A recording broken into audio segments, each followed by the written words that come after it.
Hello everybody and welcome to the chassis variant series, moving on to the Marauder.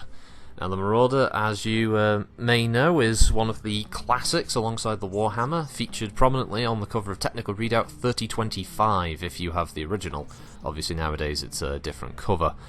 The Marauder in its heyday was developed just in the late days of the Star League as one of the cutting-edge future design ideas of battle mech technology going forward. It alongside the Night Star and there was another mech, I can't quite remember the name off the top of my head, I'm sure someone in the comments will remind me. It doesn't look that great, by the way. Were three of those designs within the Marauder chassis line.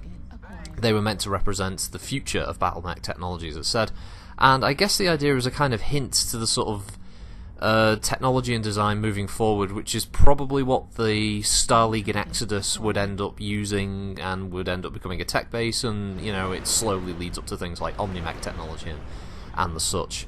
The Marauder, however, due to the destruction of the Succession Wars, continued to exist, although its contemporary brother and sister design sadly weren't seen in very large numbers for a particularly long time, up until the discovery of things like the Helm Memory Core.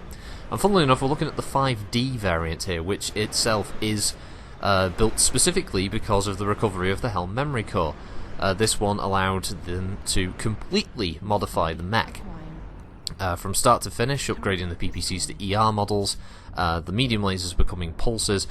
Strangely enough, the autocannons removed in favour of a large pulse, which is odd given the Davion designation of this. Essentially making it a less emphasis on ballistics, which is odd because Davion quite like their ballistics weaponry. And it also has a Streak 2 launcher, which is also unusual for Marauders because they normally don't have missile capability. So yeah, the 5D is a very powerful model. It comes with 5 energy hardpoints and 3 missile hardpoints. So you can stack it with a bunch of Streaks or some SRMs. I've yet to really see a large prominence of LRM capable Marauder 5Ds, but you know, early days yet, especially with things like the skill tree, and maybe things like MRMs will change those builds, who knows. Personally for me, I think it runs hot, but it's definitely a powerful mech. The energy hardpoints are split largely across the arms. You do have one on the side torso, the right torso, where the AC5 usually is. And the missiles are all based in the left torso. The mech also comes standard with an XL engine, which is pretty much the only way the mech can function with this kind of loadout. But of course that doesn't mean you couldn't do a standard engine and run it, you'd just be very slow. Another factor to keep in is that it's jump capable, which is also a nice touch for the Marauder. Something the 3R was never really capable of. Off the top of my head I don't think it was capable of, but you know, remind me if I'm wrong on that one. It's been a while since I did some of the had a look at some of the original models. No, it doesn't have jump capability. Madness! You're talking madness! So yeah, would I recommend it? Yes. I mean, my gameplay here is not particularly stellar, but then if you've watched the channel for any length of time or seen a bunch of these videos, I'm not the most stellar player out there, and I am competing against those who are running pretty optimum builds, whereas I'm trying to run them stock. But yeah, Marauder, fantastic mech. It's not as good as the Warhammer. Let's not go mad here, people. We don't want to make anyone believe that the Marauder, just because it's 5 ton heavier, is anywhere near the competitor of the good old Warhammer. However, it's not a shit mech. It's a particularly powerful 75 tonner and not something to be sniffed at. Great profile, good field of view. Probably a downside is its low slung weapon arms. However, its right torso mount is very high, so whatever you want to stick in there, it's going to have great line of sight for you, and you're not going to end up whacking it into the side of a building or something when you're trying to fire. Very good for that. This is also the case with any of the ballistics as well. But you do have to be aware of the positioning of your arms, as they do suffer the traditional, as I like to call them, the clan downside of having low slung arms.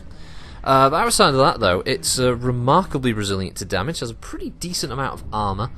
Speed isn't bad, as I said, jump capable. That Stormcrow just died from an airstrike, and yeah, it's definitely something I would recommend if you haven't tried it. If you're looking for a new 75 tonner in the Inner Sphere range, it's not a bad mech. It's also good because you can basically go up against those Marauder 2Cs and show them how it's really fucking done. And outside of that, I would say if you haven't bought it, buy it. Whatever one you get, generally they're pretty good mechs.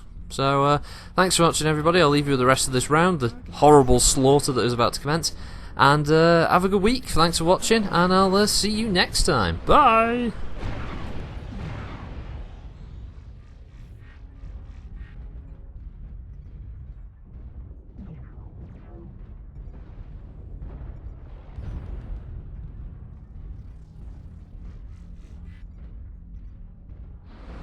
New target acquired. Target spotted.